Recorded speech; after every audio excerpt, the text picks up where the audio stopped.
Author Terry Pratchett once said of his Alzheimer's disease, "It occurred to me that at one point it was like I had two diseases.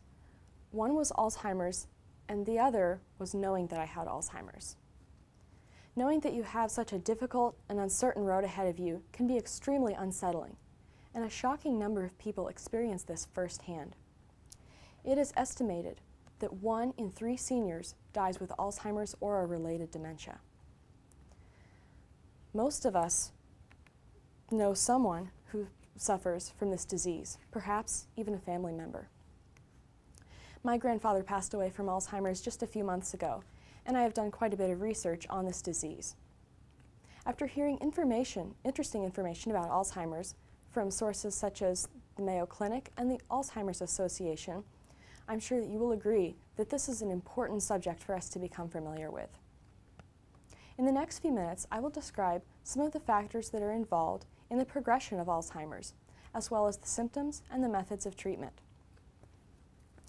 While there is still a lot of mystery surrounding the source of Alzheimer's, research has identified several factors that produce the effects of this disease in the brain.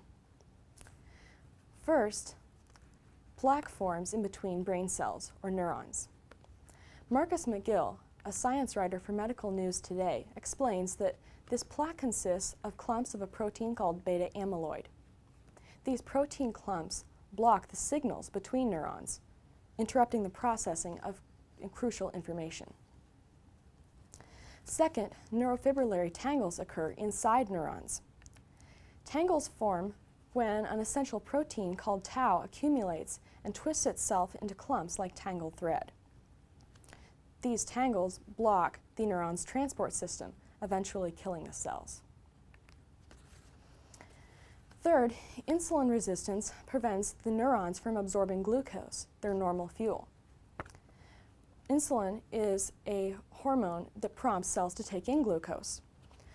When neurons can no longer absorb glucose, when neurons develop insulin resistance, they can no longer absorb enough glucose. According to Brian Neff and Suzanne Kraft, who are researchers at Wake Forest University, when this happens, neurons begin to use fatty acids from their own insulation as fuel, essentially self-digesting. This eventually leads to widespread cell death and brain shrinkage. Now that we have examined some of the factors involved in the progression of Alzheimer's, let's take a look at the observable symptoms. While some Alzheimer's symptoms are common knowledge today, others are less widely known.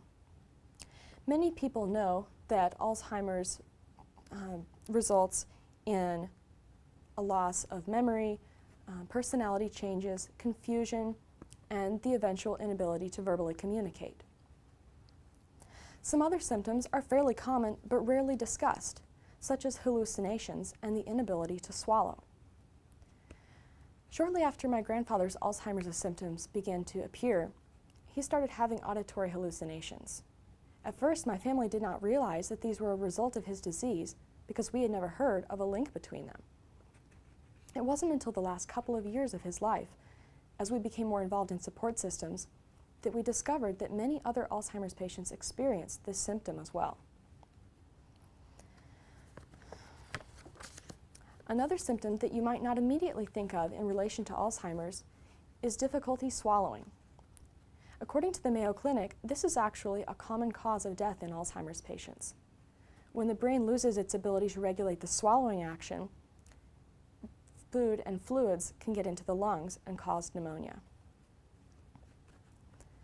The debilitating consequences of this disease have prompted much research in search of an effective treatment. Although there is currently no cure for Alzheimer's, there are a few treatments available for its symptoms. First of all, there are several drugs that are used to improve brain function.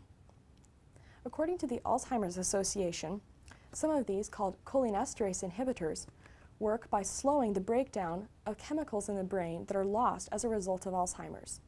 This allows the neurons to keep communicating. Another drug, called an NMDA receptor antagonist, works by blocking the reabsorption of excess calcium that accelerates damage to the neurons. Second, diet may help to improve brain function. As I mentioned earlier, When neurons can no longer absorb glucose, they begin obtaining alternate fuel from the fatty acids in their insulation. If a different alternate fuel is provided through the diet, neurons may be slower to self-digest. Dr. Mary Newport, a neonatologist whose husband suffered from Alzheimer's, explains that neurons can use compounds called ketones as fuel. Dr. Newport found that when she fed her husband large amounts of coconut oil, a great source of ketones, his brain function improved dramatically. By investigating some of the factors, symptoms, and methods of treatment of Alzheimer's, we can get a clearer picture of what is involved in this disease.